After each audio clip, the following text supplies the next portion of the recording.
राधे राधे, जय श्री कृष्ण।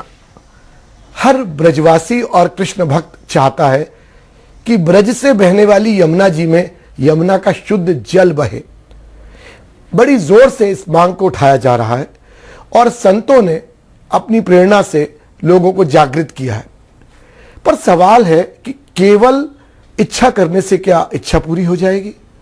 हमें समझना होगा कि आज यमुना में शुद्ध जल क्यों नहीं है और ढूंढने होंगे वो समाधान जिनसे यमुना में शुद्ध जल आ सके। अब एक बात आंदोलनकारियों ने कही कि हथनी कुंड के बैराज को खोल दिया जाए तो वहां से यमुना का शुद्ध जल आ जाएगा। बात सुनने में बड़ी सरल लगती है, पर क्या ऐसा संभव है? अगर कानूनी प्रक्रिया में जाएं तो 1994 का एक समझौता है 5 राज्यों के मुख्यमंत्रियों के बीच सर्वोच्च न्यायालय की निगरानी में, जिसपे यमुना जल के बंटवारे की बात की गई है। हर राज्य को उसके हिस्से का प्रतिशत बांट दिया गया है। अब अगर यमुना में न्यूनतम जलधारा बहनी है, जिसके लिए आवश्यक जल चाहिए, वो नहीं आ रहा, तो ये मांग जायज है। पर अब सवाल उठता है कि जितनी गंदगी यमुना में दिल्ली डाल रहा है, 70% प्रदूषण यमुना में दिल्ली के कारण हो रहा है। पर केवल दिल्ली जिम्मेदार नहीं है। यमुना के किनारे बसे हर गांव, कारखाने, नगर, कस्बे, आश्रम, सबसे गंदगी यमुना में डाली जा रही है, इलाहाबाद तक। तो क्या केवल दिल्ली की गंदगी रोकने से यमुना शुद्ध हो जाएगी?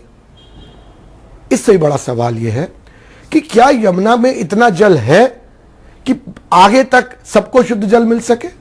अनेक अध्ययन हुए हैं।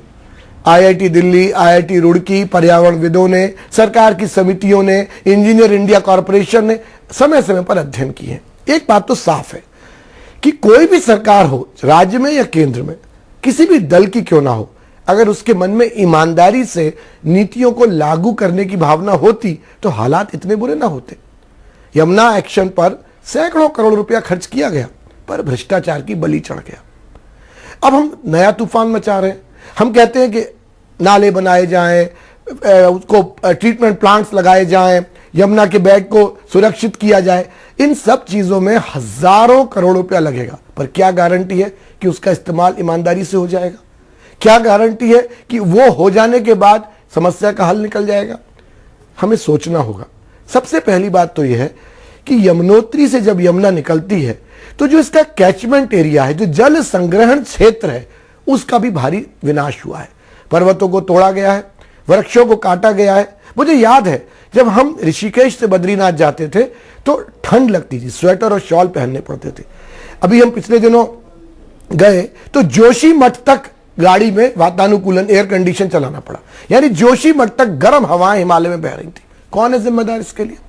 पर समाधान है। आपको याद होगा देहरादून में चूने की खानों की बेहद नृशंस तरीके से बर्बादी की गई। सारे पत्थर टूटकर बिखर गए। जगह जगह देहरादून की वैली में चूने के बादल उड़ते थे। लेकिन जब जन आंदोलन चले, पर्यावरणविदों ने आंदोलन किए, सर्वोच्च न्यायालय में गए, आखिर में इको टास्क फोर्स की मदद लेकर उन पहाड़ों को हरा भरा बनाया गया और आज आप उन चूने की खानों के चिन्ह भी नहीं देख सकते। घने जंगल है, जंगली वन, जो पशु में विचरण करते हैं, हरा भरा। तो यही कुछ काम यमुनोत्री से नीचे उतरते हुए पहाड़ों में यमुना के कैचमेंट एरिया को ठीक करने के लिए करना पड़ेगा। असंभव नहीं है। इको टास्क फोर्स है, पर्यावरण मंत्रालय है, भारत सरकार, प्रांतीय सरकार, ये सब मिलकर इस काम को कर सकते हैं। और ऐसा करने से हरियाली बढ़ेगी, नमी बढ़ेगी, मेघ आकर्षित होंगे, वर्षा ज्यादा होगी, बर्फ ज्यादा गिरेगी और यमुना में जल ज्यादा आएगा। एक बात। दूसरी बात कही जा रही है कि जल छोड़ दो, हथनी कुंड बैराज से जल छोड़ दो। मान लीजिए 100 क्यूसेक जल भी उत्तर प्रदेश और हरियाणा छोड़ दे तो यमुना में प्रवाह बना रह सकता है।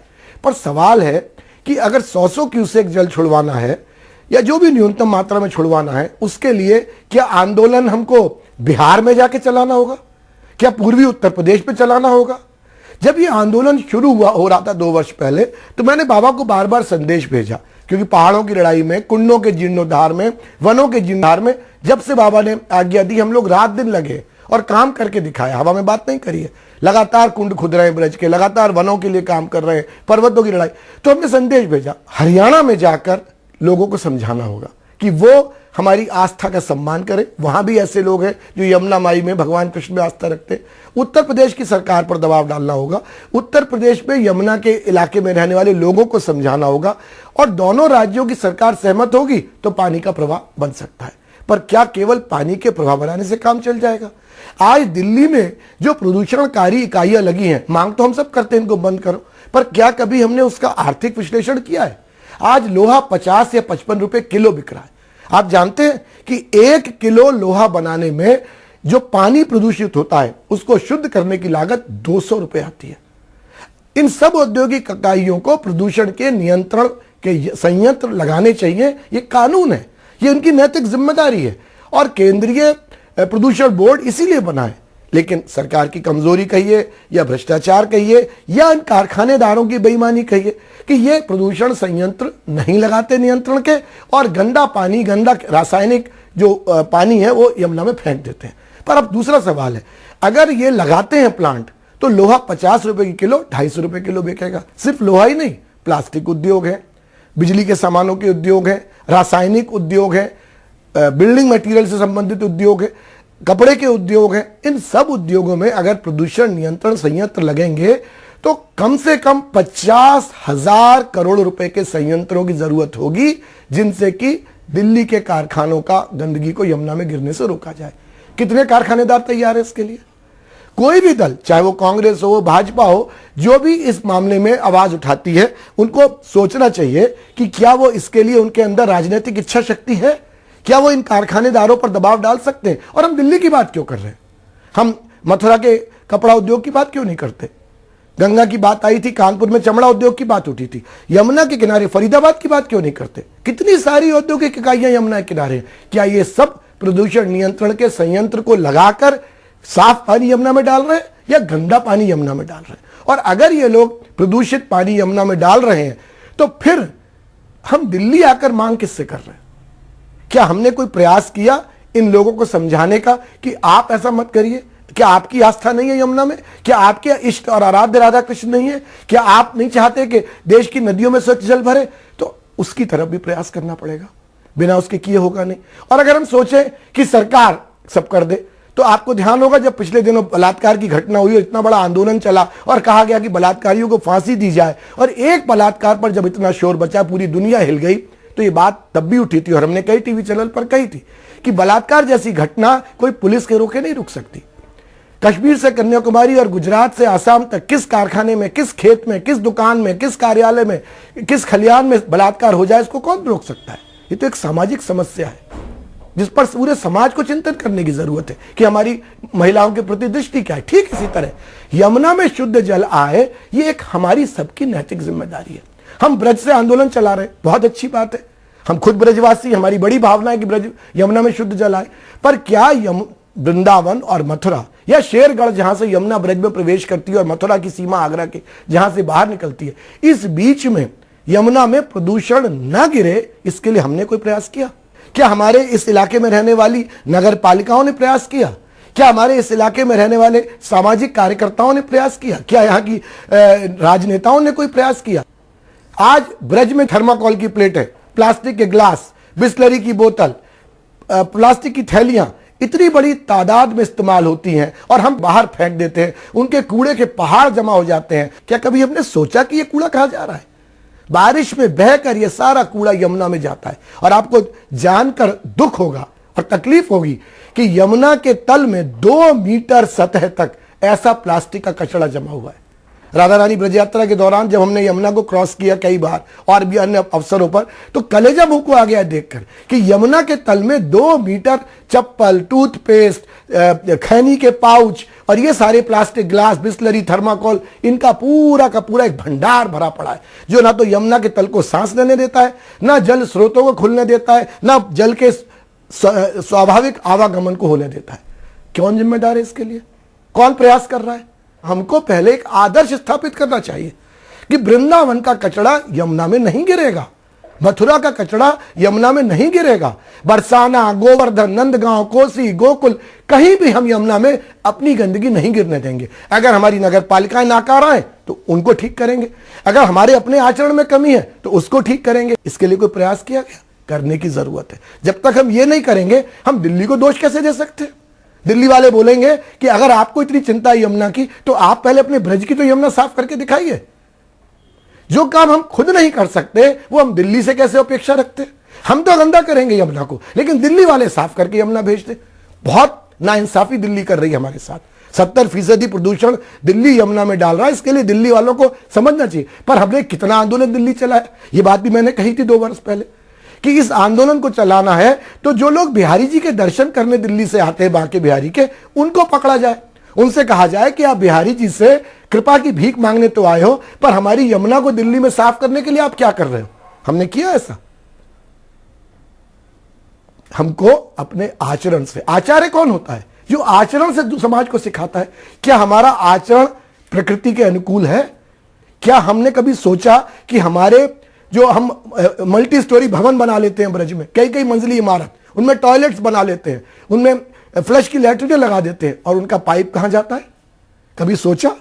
हमने ऐसे भवन खड़े कर दिए ब्रज में जगह जगह, उनकी सीवर का डिस्पोजल, सीवर का गंदा पानी कहां जा रहा है? कभी सोचा हमने? क्या हम उस पानी से वनों की भूमि गंदी नहीं कर रहे?